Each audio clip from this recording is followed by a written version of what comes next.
बीडमधल्या नीटची तयारी करणाऱ्या एका अल्पवयीन मुलीचा 47 वर्षांच्या सरांनी लैंगिक छळ केल्याचं प्रकरण महाराष्ट्रात खूप चर्चेत होतं। त्यानंतर फलटणमध्ये डॉक्टर संपदा मुंडे आत्महत्या प्रकरण सुद्धा खूप गाजलं। या दोन्ही प्रकरणाचा उल्लेख करण्यामागची गोष्ट अशी की या दोन्ही केसमध्ये सरकारकडून विशेष तपास यंत्रणा म्हणजेच SIT स्थापन करण्यात आली आणि त्याचं नेतृत्व म्हणून एका डॅशिंग अधिकाऱ्यावरती विश्वास ठेवला गेला। ते नाव म्हणजे IPS तेजस्वी सातपुते। सध्या महाराष्ट्रात भोंदूबाबाचं प्रकरण जोरातच गाजतंय। त्या भोंदूबाबाला पोलिसांनी चौकशी दरम्यान चांगला चोपल्याचं चर्चा सुद्धा रंगल्या। त्याच्यावरती आतापर्यंत 6 गुन्हे दाखल झालेत। त्या प्रकरणाचा सुद्धा छडा लावण्यासाठी IPS तेजस्वी सातपुते यांच्या अंडर SIT स्थापन करण्यात आली। पण या तेजस्वी सातपुते नक्की आहेत तरी कोण, त्यांची गाजलेल्या प्रकरणातली कामगिरी नक्की काय आणि त्यांच्यावर सरकार नेहमी एवढा विश्वास कसं काय ठेवतं ते जाणून घेणार आहोत आजच्या व्हिडिओमध्ये। नमस्कार, मी शुभम गोरे आणि तुम्ही पाहताय लगाव बत्ती। अहिल्यानगर जिल्ह्यातल्या शेवगाव या छोट्याशा गावामध्ये तेजस्वी सातपुते जन्मल्या। वडील शेतकरी आणि आई शिक्षिका। मध्यमवर्गीय कुटुंबातले तेजस्वी यांचं पोलीस होणं हे काय लहानपणापासूनचं स्वप्न नव्हतं, तर त्यांना पायलट व्हायचं होतं। पण नियतीला काहीतरी वेगळंच मान्य होतं। 10वीलाच त्यांना चष्मा लागला आणि आता दृष्टिदोष असल्यामुळे त्यांना पायलट बनता येणं शक्य नव्हतं। त्यामुळे त्यांचं ते स्वप्न भंगलं। पण तेजस्वी यांनी हार मानली नाही। शेवगावच्या बाळासाहेब भारदे हायस्कूलमधून शालेय शिक्षण पूर्ण केल्यानंतर व 12वी झाल्यानंतर BSc बायोटेक्नॉलॉजीसाठी त्या बारामतीला गेल्या। ग्रॅज्युएशन पूर्ण झाल्यानंतर बँगलोरमध्ये त्यांना चांगला जॉबसुद्धा मिळाला। त्या तिकडे गेल्यासुद्धा पण जॉबमध्ये काही मन रमलं नाही, म्हणून त्यांनी पुन्हा पुण्यात यायचं ठरवलं। पुण्यात आल्यानंतर त्यांनी LLB साठी ॲडमिशन घेतलं। लॉचा अभ्यास करत असतानाच त्यांना स्पर्धा परीक्षांची ओळख झाली।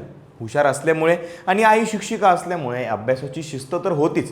मग जोरदार अभ्यासाला सुरुवात केली। UPSC असो की MPSC दोन्ही द्यायचं ठरवलं। UPSCचा पहिला अटेम्प्ट दिला पण यश आलं नाही। मग लगेच न खचता MPSC पण दिली आणि त्यामध्ये PSI हे पद मिळालं।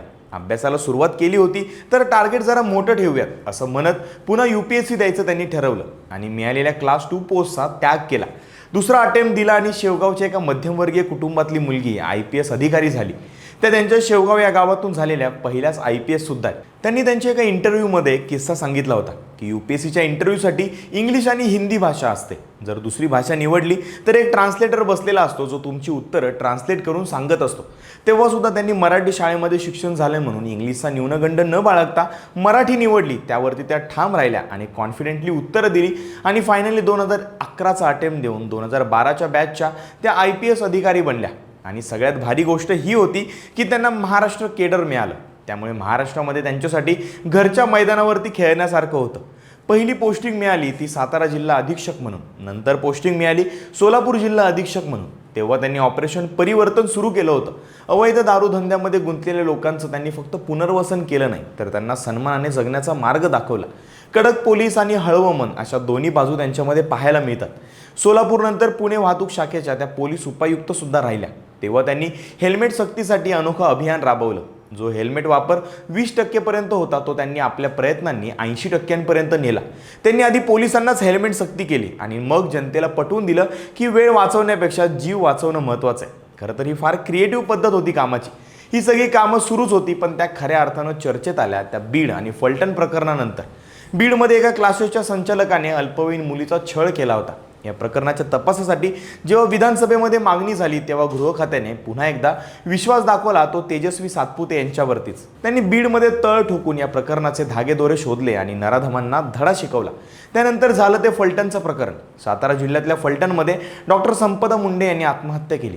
त्या प्रकरणामध्ये पोलीस उपनिरीक्षक आणि एका इंजिनियरचं नाव समोर आलं।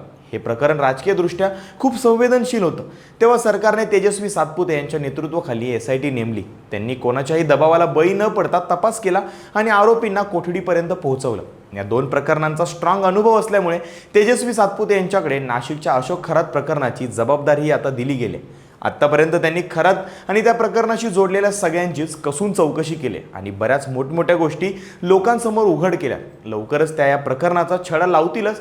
पण जेव्हा एक सामान्य कुटुंबातून आलेली मुलगी IPS होते आणि राज्यातल्या महत्त्वाच्या केसेसमध्ये डिसिजन मेकर म्हणून काम करते तेव्हा ती किती अभिमानाची गोष्ट असेल याचा विचारच करायला हवा।